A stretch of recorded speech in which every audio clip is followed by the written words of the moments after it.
Manajemen mutu terpadu pendidikan merupakan salah satu konsep yang sudah sejak lama diharapkan bisa diterapkan dalam manajemen pendidikan di Indonesia. Jadi, adapun ide utama dari penerapan manajemen mutu terpadu pendidikan ini ialah itu yang pertama, gagasan tentang jaminan mutu dan mutu terpadu mulai dikembangkan tahun 1930 dan 1940-an oleh Edward Deming dengan penelitiannya tentang metode-metode untuk menghilangkan variabilitas dan pemborosan dari proses industri. Kemudian bersama Seward, Deming mengembangkan statistical process control yang dikombinasikan dengan wawasan hubungan gerakan relasi manusia oleh Elton Mayo, dan inilah yang merupakan penyokong teori total quality management atau manajemen mutu terpadu itu sendiri. Gerakan manajemen mutu terpadu berjalan dengan baik dalam bidang ekonomi sehingga penerapannya pun meluas hingga ke bidang pendidikan. Nah, di bidang pendidikan yang menjadi perhatian atau fokus utamanya itu adalah pada proses pembelajaran dan peningkatan output pendidikan.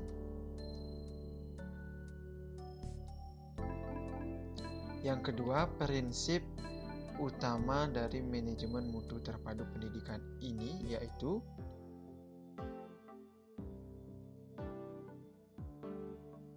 satu, kepuasan.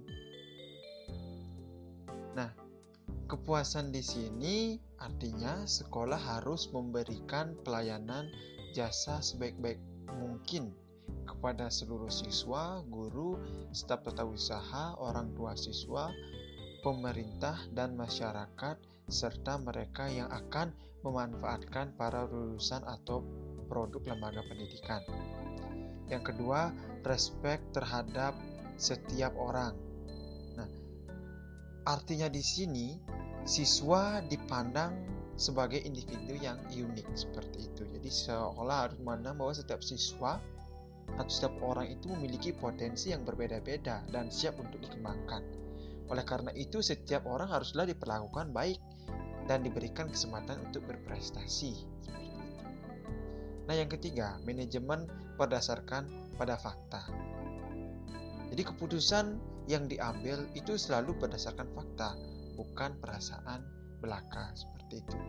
Yang keempat, perbaikan secara terus-menerus. Nah, setiap sekolah perlu melakukan proses yang sistematis dalam melaksanakan perbaikan yang berkesinambungan. Dan yang terakhir itu haruslah menerapkan tujuan mutu pendidikan yang akan dicapai. Selanjutnya, prasyarat yang harus dipenuhi untuk menerapkan manajemen mutu pendidikan itu secara utuh seperti itu. Nah, jadi kurang lebih ada 10 prasyarat yang harus dipenuhi, yaitu yang pertama, sekolah harus secara terus-menerus melakukan perbaikan. Yang kedua, memberikan kepuasan kepada seluruh komponen sekolah atau warga sekolah. Yang ketiga, memiliki wawasan jauh ke depan. Nah, yang keempat, fokus utama ditunjukkan pada proses, bukan pada hasil yang diinginkan. Jadi, proses dulu dibaikkan, nanti hasil itu menyusul kemudian. Yang kelima, menciptakan kondisi yang mampu meningkatkan partisipasi semua warga sekolah. Seperti itu. Jadi semua warga sekolah itu harus aktif dalam menciptakan keunggulan mutu sekolah itu sendiri. Nah, selanjutnya yang keenam.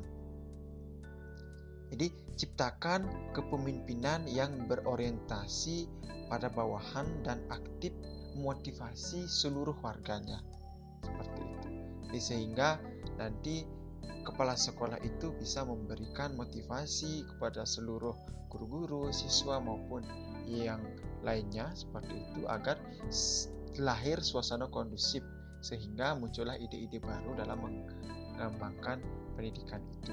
Yang ketujuh, pemimpin harus berani memberikan ganjaran terhadap warga sekolah yang melanggar aturan dan begitu pula memberikan penghargaan pada yang telah berhasil menjalankan tugasnya dengan baik. Yang kedelapan, setiap keputusan harus didasarkan pada data baru berdasarkan pengalaman atau pendapat. Diutamakan data-data yang memang sifatnya itu nyata seperti itu. Nah, yang kesembilan, langkah kegiatan harus diukur dengan jelas sehingga pengawasan itu akan dilakukan lebih mudah seperti itu. Dan yang selanjutnya, program pendidikan harus berjalan dengan semaksimal mungkin dan menjadi urutan yang pertama.